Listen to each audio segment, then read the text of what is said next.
Mi amado hermano y hermana que estás conectado a este canal de YouTube, viendo esta grabación, te bendecimos en el nombre del Señor, le damos gracias a Dios porque nos da la oportunidad de alcanzarte con otra palabra de inspiración y de edificación. La palabra del Señor es digna de ser recibida por todos. Y en la palabra de Dios no hay nada que desechar. Decíamos en la transmisión de Zoom hace unos segundos, hace unos momentos, que tenemos la responsabilidad de escudriñar el evangelio completo, la palabra de Dios completa. Entiéndase desde Génesis hasta Apocalipsis, sin quitarle y sin añadirle, porque la Biblia, al cierre de la revelación bíblica en el libro de Apocalipsis, hace una clara advertencia que el que le añada o le reste o le quite a la Biblia, pues tiene unas consecuencias nefastas que va a cosechar. Y la palabra pues es clara y la advertencia es clara. Entonces, cada vez que nos miramos en el espejo de la palabra de Dios, vamos a ver imperfecciones, vamos a ver cosas que tenemos que corregirnos. Claro que sí. Por eso es el espejo. Y el propósito de Dios, amados, es bendecirnos. El propósito de Dios es prosperarnos en lo que concierne a lo espiritual más que nada y en todo lo demás también, comenzando por lo espiritual y siguiendo por lo material. El énfasis tiene que ser en lo espiritual. ¿Por qué decimos esto? Porque lo otro viene por añadidura. Es más, lo otro no hay ni que buscarlo. Cuando tú tienes a Dios en el primer lugar de tu vida, todas las demás cosas, promesa de Dios, dice, te serán añadidas. Y yo te puedo decir que eso es así, por experiencia propia. Y sé que muchos que están conectados y muchos que sirven al Señor, también por muchos años, te pueden dar fe que esto es así. Esto es así. Nosotros servimos al Señor con gratitud, con acción de gracia y también con fidelidad. Y sabemos que su propósito se cumplirá no solo en nosotros, sino también en los nuestros. Porque Dios es un Dios de pactos generacionales. Dios es un Dios de abundancia. Y Dios piensa abundantemente, no en una persona, sino en las generaciones que salen de esa persona. Amén. Bueno, y continuamos con el mensaje a la Odisea.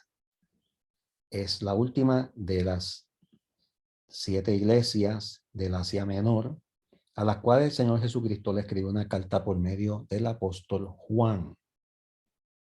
Por medio del apóstol Juan. Y Juan, pues, en este instante estaba en la isla de Patmos, es donde había sido desterrado como castigo del Imperio Romano por servir al Señor Jesucristo. Y es allí, en esa isla, donde Juan recibe la visión del Apocalipsis. Esto se escribe en pergaminos, se preserva, se encuentran estos pergaminos y eventualmente, ¿verdad?, con la llegada de la imprenta, todo esto se publica.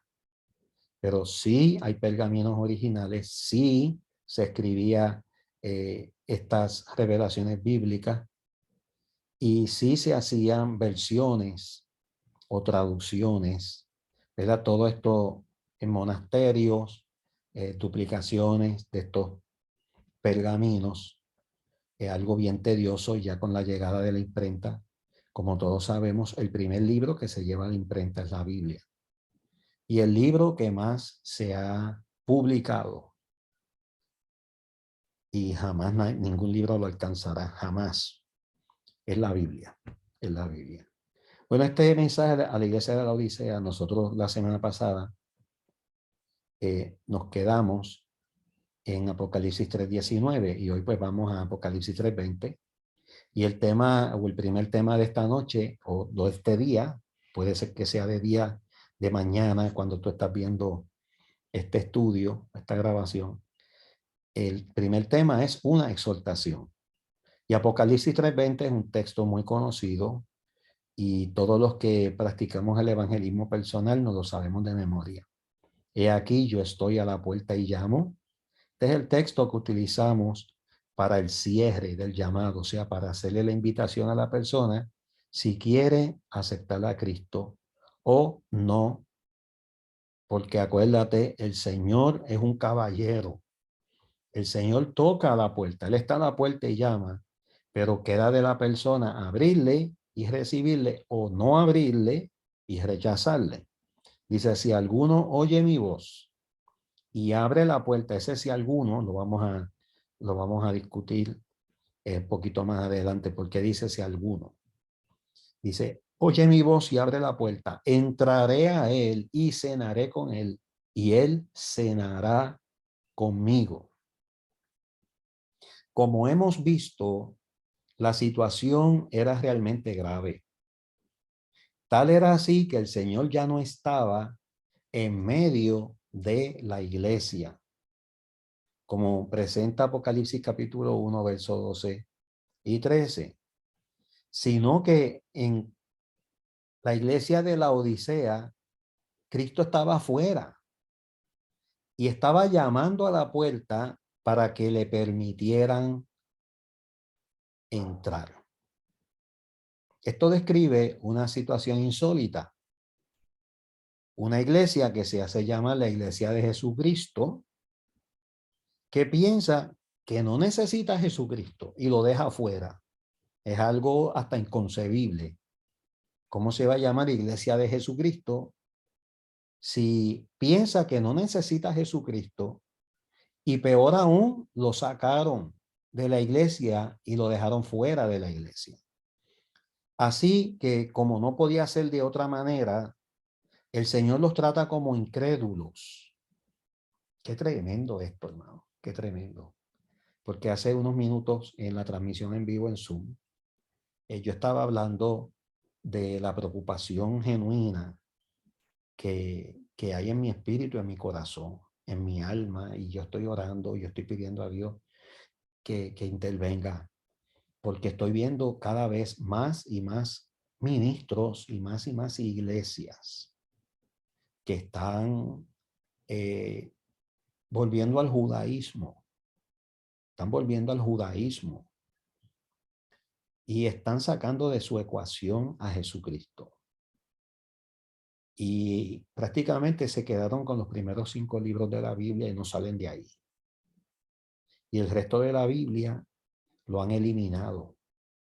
Lo han eliminado. De hecho, tengo que decir que he visto ministros que antes predicaban la sana doctrina y ya no andan con la Biblia, andan con el Pentateuco. Lo que tienen en sus manos es el Pentateuco. Estamos hablando de los primeros 5 libros de la Biblia.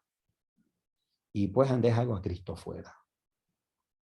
Esto no solamente pasó con la iglesia de la Odisea, esto está pasando con muchas congregaciones y con muchas iglesias en el día de hoy. Y tenemos que levantar la voz de alerta porque esto es un mensaje y una enseñanza apóstata.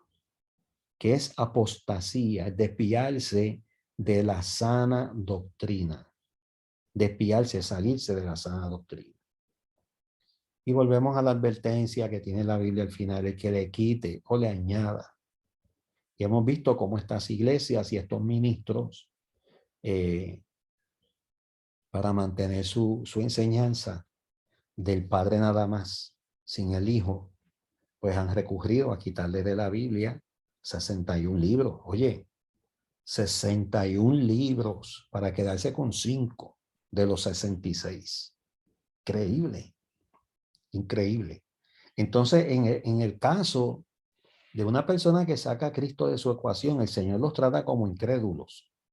Y desde afuera, en su inmensa misericordia, los llama a qué? Al arrepentimiento. El arrepentimiento, el cambio de dirección, es lo único que puede salvar a una persona de la apostasía, que se arrepientan, que se vuelvan a Dios, se vuelvan a la sana doctrina. Fíjate que este es el énfasis de todos y cada uno de los apóstoles. Fíjate que este es el énfasis de todos y cada uno de los profetas. Los profetas mayores, porque escribieron eh, voluminosamente, escribieron libros extensos, y los profetas menores, que se le llama así, no es por quitarle importancia, ni porque fueran más jóvenes o de menos estatura, se les llama profetas menores porque escribieron menos. Sus escritos son más breves y se hizo la clasificación de mayores y menores. Pero todos los profetas, todos llaman al arrepentimiento. Todos llaman al arrepentimiento. Porque es la única forma de nosotros volver al camino de la verdad y de la justicia. Entonces el Señor sigue buscándolos. Y usted dice que ¿por qué? ¿Por qué ese énfasis de seguir buscándolos? Porque Él sabe que sin Él seguirán estando desnudos y no dejarán de ser pobres y no dejarán de ser ciegos. Y esto pues lo hemos discutido bastante en los pasados estudios de esta iglesia de la Odisea. Y entonces el Señor en su amor y en su infinita misericordia lo sigue llamando al arrepentimiento. Porque mientras hay vida, hay oportunidad y hay esperanza de un cambio. Hay esperanza de un cambio. Constantemente los llama esperando una respuesta, porque la puerta ha de ser abierta desde adentro. La puerta el Señor nunca la va a forzar desde afuera. El Señor nunca entra por la fuerza en la vida de nadie. Él toca la puerta, Él es un caballero. Él sencillamente toca la puerta. Si alguno oye mi voz y abre la puerta, entraré, dice el Señor. Pero la puerta tiene que ser abierta desde adentro. Notemos que dice, si alguno, hasta este momento el Señor se había dirigido a la iglesia de forma colectiva, de forma grupal, de forma congregacional. Pero la conversión es una cuestión personal e individual. Por eso aquí apela a cada individuo en particular. Para el Señor no hay distinción de personas. Todos por igual son llamados. Todos por igual son llamados. Qué maravilloso es nuestro Señor. Nuestro Dios no discrimina. Y al corazón contrito y humillado, Él nunca lo va a despreciar. Así es tu Dios y mi Dios. Gloria a Él para siempre. El Señor quiere entrar para tener una cálida comunión con cada persona. Entraré a Él y cenaré con Él y Él cenará conmigo. Qué importante. Si le abrimos la puerta, Él puede entrar. Si no le abrimos la puerta, Él se va a quedar fuera. Él se va a quedar fuera. Y, amados, sabemos que hay consecuencias. Si lo dejamos entrar, hay consecuencias. Y si lo dejamos afuera, también hay consecuencias. Entonces, una de las consecuencias, si le abrimos la puerta y lo dejamos entrar, es que cenaremos juntos. Todo esto sugiere una relación de familia, de intimidad, disfrutando con calma de una buena cena después del duro día de trabajo. Qué hermoso es el momento de la cena, donde podemos disfrutar de los alimentos, que es uno de los mayores placeres de la vida, el poder disfrutar la comida y esa gama de sabores. Johanna, te bendigo en el nombre del Señor, porque te dejas usar por Dios para que esa gama de sabores se manifieste en cada plato que confeccionas. Qué bendición. Yo soy privilegiado, yo nada más no, mis hijos, y yo y mis hijos nada más no, mi familia y mi casa espiritual, todos somos bendecidos. Y no solo por Joana y otras personas, ¿verdad? Se esmeran en la cocina para que las personas que disfruten de su comida disfruten de esa gama de sabores, que es algo tan maravilloso que Dios nos regala por medio de la naturaleza. Y qué maravilloso es cuando alguien se deja usar, sea mujer o sea hombre, en la cocina. Pero qué maravilloso también es en ese ambiente familiar, en ese ambiente privado, en ese ambiente solidario, escuchar las experiencias del día. Y estamos comiendo y cómo pasaste el día y qué hubo, y ella expresa y él expresa y todos comparten mientras vamos comiendo. Y se hace un tiempo, ¿verdad? De relajación, también un tiempo de celebración. ¿Por qué no? Seguro estamos celebrando todas las cosas. Y a veces hasta en la cena hablamos de cosas en planificación. Todo esto tiene que ver con comunión, con intimidad, una relación de familia. Qué hermoso. Y es lo que el Señor quiere hacer con cada uno de nosotros. Es lo que el Señor desea con cada uno de nosotros. Quizá como un anticipo del glorioso banquete celestial que tendrá lugar en las bodas del Cordero que habla Apocalipsis en el capítulo 19 del 7 al 9, donde estaremos de fiesta, vestidos de lino fino y resplandeciente, porque allí no va a haber nadie que no esté vestido de bodas. Amén. Como hemos discutido en estudios anteriores. Qué importante. Vamos al próximo tema. Una promesa para el que venciere. Y vamos al verso 21. Estamos en Apocalipsis capítulo 3.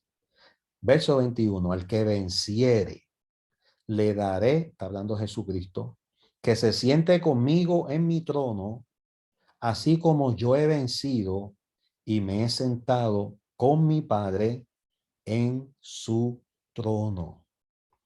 Y aquí el Señor Jesucristo está confirmando algo que Dios nos ha revelado a través de las cartas de los apóstoles, donde nos han establecido que el Señor Jesucristo está sentado a la diestra del Padre y está sentado con el Padre en su trono, en su trono. Eso lo revela la Escritura, eso lo revela la Biblia.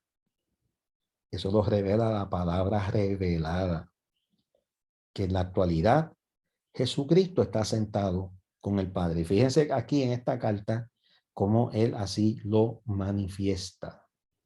Cristo venció al pecado y ahora está sentado en el trono celestial. Esto nos recuerda que al principio de su ministerio, el mismo Satanás, que lo que significa es adversario, ese nombre, le tentó ofreciéndole todos los reinos de este mundo. ¿A cambio de qué? De que se inclinara y le diera adoración. Por supuesto, el Señor Jesucristo rechazó esta tentación. Rechazó esta tentación.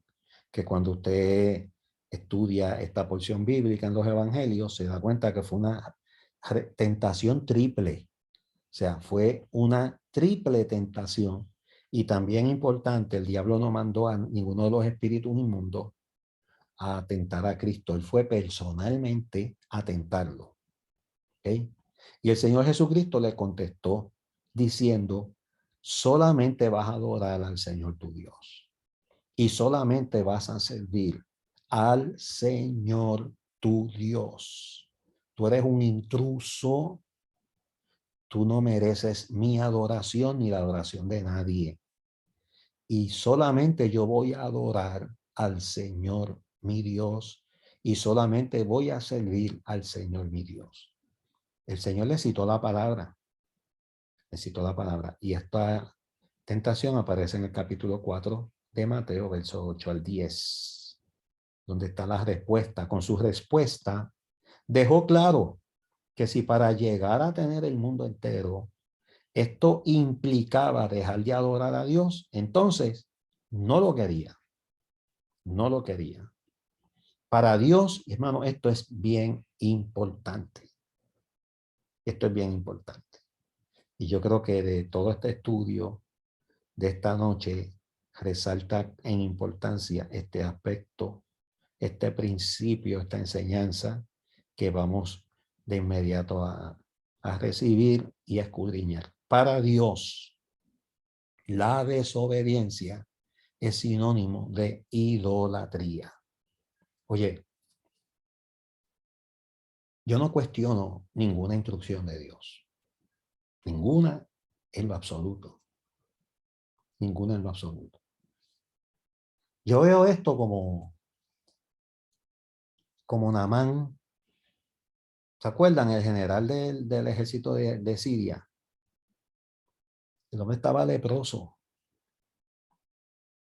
Nadie había podido ayudarlo. El hombre tenía fama, tenía poder, tenía influencia.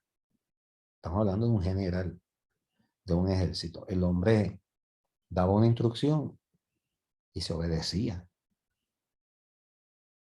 Y el que cuestionara las instrucciones de él pagaba las consecuencias. Entonces llega la noticia de que hay un profeta que podía ayudarlo. El hombre acude al profeta,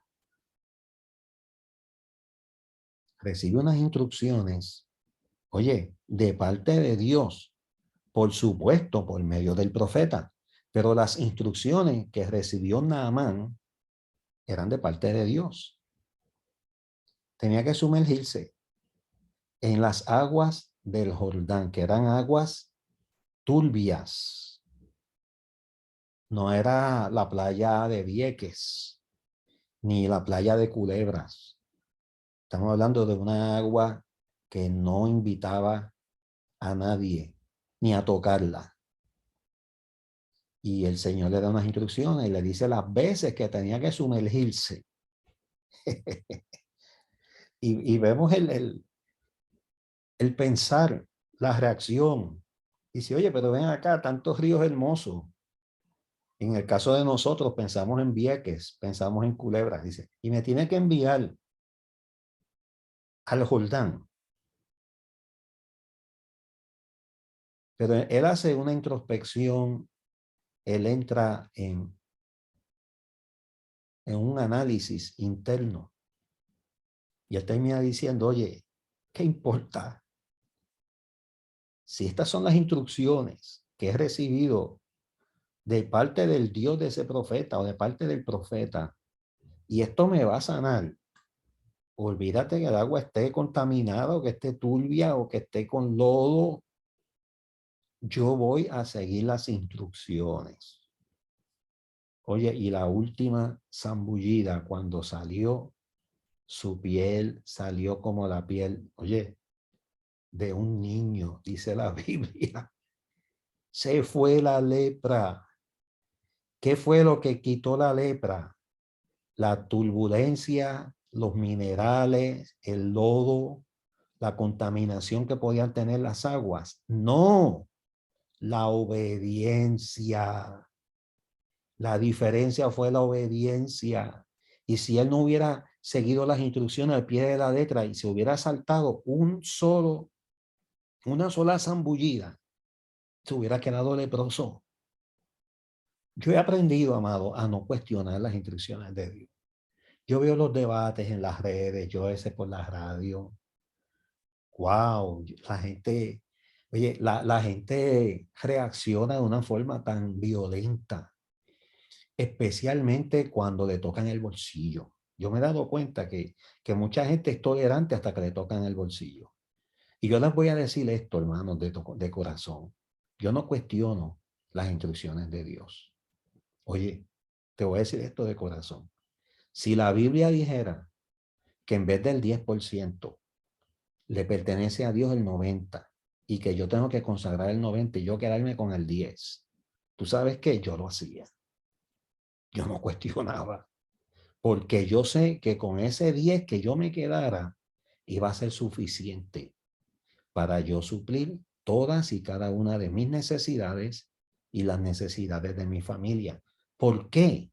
Porque estaría en obediencia a lo que Dios dice de su palabra. O sea, yo no cuestiono a Dios para nada, hermano, para nada, para nada. Sé la importancia del ayuno, sé la importancia de la oración. Todo lo que el Señor me pide que yo lo practique, yo tengo que practicarlo, yo no tengo que cuestionarlo. No tengo que cuestionarlo. ¿Por qué? ¿Por qué cuestionar a Dios? Si Dios es todopoderoso, si Dios es el que nos da el regalo de la vida, si Dios es el que nos hace competentes, si Dios es el que nos da las habilidades y las destrezas, ¿por qué yo voy a cuestionar a Dios? Para nada, para nada. Estamos hablando de que la desobediencia para Dios es idolatría. De hecho, es la peor de todas sus manifestaciones, porque la egolatría nació en el corazón de Lucifer. Debemos entonces darle el crédito a quien se lo merece. La Biblia dice que Satanás es el padre de la mentira, pues también debemos atribuirle el título del padre de la egolatría, porque siendo una creación hermosa de Dios, el ángel de belleza y con autoridad delegada de parte de Dios, nació la egolatría de él mismo querer ser igual a Dios y de rebelarse contra Dios. ¡Wow! Y lamentablemente vemos tanta gente que empezó bien y estaban como los Gálatas, que Pablo le dice, Gálatas insensatos. ¿Quién los fascinó? ¿Quién los embrujó? ¿Quién los sedujo a ustedes a salirse de la buena práctica que llevaban? Estaban bien. ¿Por qué cambiaron? ¿Por qué se han desviado del buen camino? ¿Por qué han dejado la sana doctrina? ¿Por qué se fueron por el camino de Caín? Caín es el que representa a todo aquel que quiere servir a Dios como se le antoja y como le parece, y no conforme a la revelación de la palabra de Dios. Entonces la egolatría, hermanos, se manifiesta como una resistencia consistente a seguir las instrucciones de Dios en su palabra. Y se puede hacer de una de dos formas. Mire, solamente dos formas. Mediante rebelión activa, yo no lo voy a hacer porque no me da la gana. Personas que se rebelan activamente contra Dios, o indiferencia pasiva, yo no lo voy a hacer, yo no le voy a dar importancia, en mi salvación nada tiene que ver con esto, aquello, lo otro, etcétera, etcétera, etcétera. Lo vemos en dos actitudes diferentes, rebelión activa o indiferencia pasiva. Dice Primera de Samuel, capítulo 15 y verso 23, porque como pecado de adivinación es la rebelión, y como ídolos e idolatría, la obstinación. Está hablando el profeta Samuel de parte de Dios al rey Saúl. Dice, por cuanto tú desechaste la palabra de Jehová, él también te ha desechado para que no seas rey. Pero esto, hermano, tiene una repercusión más allá de un reinado.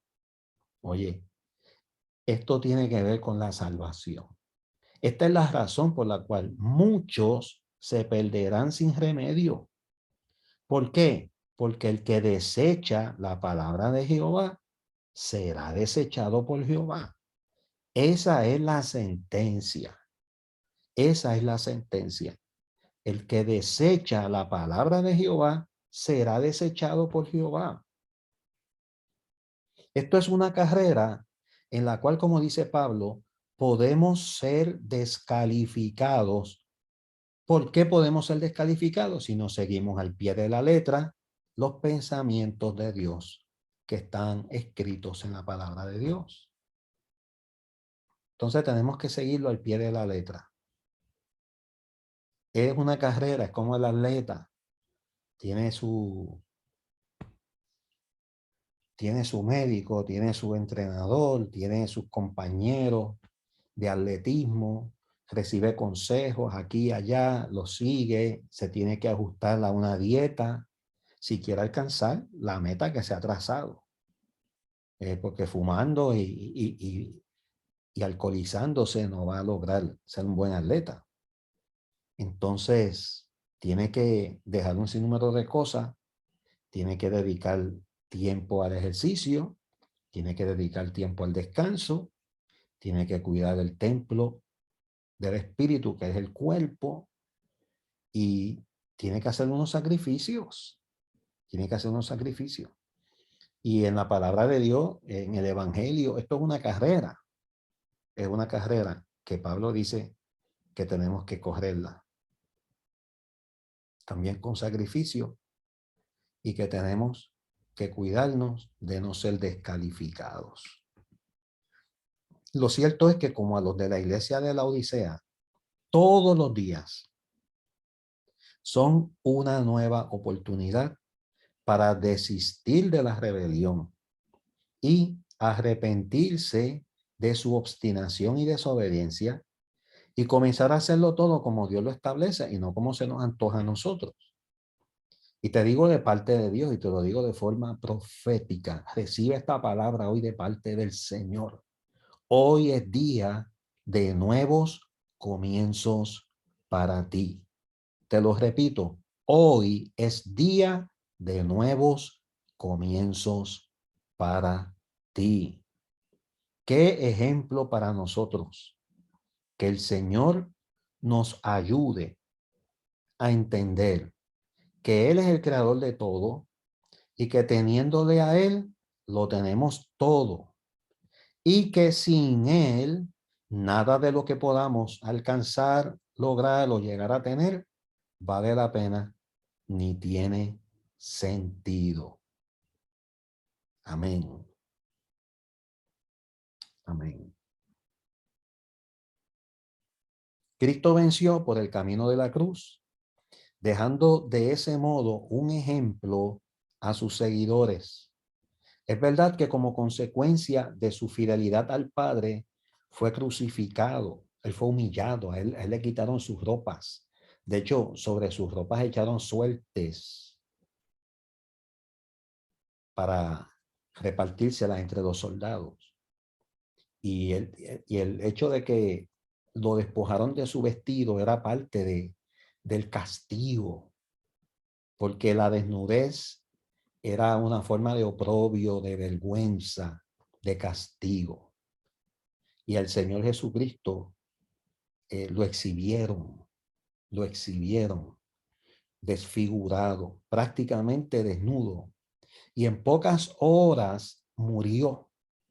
Pero la palabra dice que 3 días después resucitó victorioso de la muerte y ascendió al cielo, donde según Hebreos capítulo 2 y verso 9, y ya estoy terminando porque el tiempo se nos acabó, dice, ha sido coronado de gloria y de honra a causa del padecimiento de la muerte. Vamos a explicarle eso. Por causa de haber muerto en el lugar nuestro, por causa del sacrificio que Él estuvo dispuesto a sufrir y padecer por ti y por mí, el Padre lo coronó de gloria y de honra. Wow.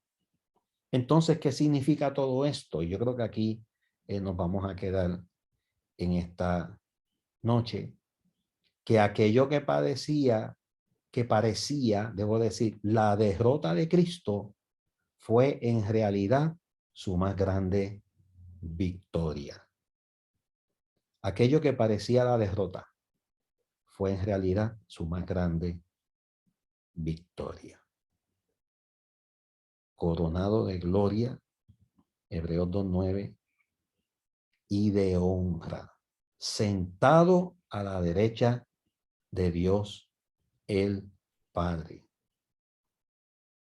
Ahora, desde esa posición de supremo honor, quiere que aquellos que también vencen al mundo por medio de la fe en Él, los que vencimos al mundo por medio de la fe en Él, según Juan, primera de Juan 5:5, que dice, ¿quién es el que vence al mundo? Sino el que cree que Jesús es el Hijo de Dios. Entonces, el que no tiene a Jesús en su ecuación no vence el mundo, porque los que vencimos al mundo somos los que creemos que Jesús es el Hijo de Dios. Y el Señor desea desde esa posición de supremo honor, sentado a la diestra del Padre, que aquellos que también vencen al mundo por medio de la fe en Él, se sienten con Él en su trono, un privilegio que no merecemos y que recibimos por la gracia de Dios. Un privilegio que no merecemos y que recibimos por la gracia de Dios. Pero ¿cuál es la finalidad de esto? ¿Cuál es la finalidad de esto? Pues no puede ser otra que la de reinar con Cristo sobre este vasto universo que Dios ha creado. Somos la corona de la creación de Dios. Y esto es lo que Dios desea para cada creyente. Esto vamos a seguirlo discutiendo la próxima semana con el favor del Señor. Señor, gracias por permitirnos en esta hora y en esta ocasión habernos sentado a recibir esta palabra gloriosa, esta palabra que edifica, esta palabra, Señor, que corta, que disciplina, que corrige, Señor, nuestras vidas, para que estemos pendientes, estemos alertas, estemos velando, que nada ni nadie, Señor, sea ocasión para desviarnos del buen camino. Queremos hacer tu voluntad. Y queremos, Señor, que cuando tú llegues, cuando tú vengas, cuando tú o nos llames ante tu presencia, sea que tú vengas a nosotros o nosotros vayamos a ti, Señor, estar listos. De forma, Jehová, irreprensible, que nada nos descalifique de esta carrera. Y en este momento, Señor, recogemos también en gratitud ofrendas y diezmos a ti. Los traemos con gozo, Señor, al alfolí. A través de la tecnología, Señor, que tú nos permites disfrutar en esta temporada. Y te damos gracias, Señor, por suplirnos y por proveernos. Porque Jehová, en medio de toda esta emergencia mundial, tú, oh Dios, te has lucido y has suplido, Jehová, en forma abundante todas y cada una de nuestras necesidades. Recibe nuestras ofrendas y diezmos en el nombre del Padre, del Hijo y del Espíritu Santo. Amén y amén.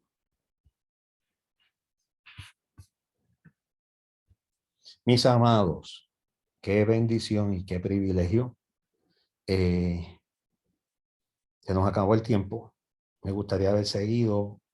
Ustedes me conocen. A mí esto me encanta. A mí se me va el tiempo. Yo disfruto esto, una bendición. Y qué gozo poder verlos a todos ustedes conectados ahí.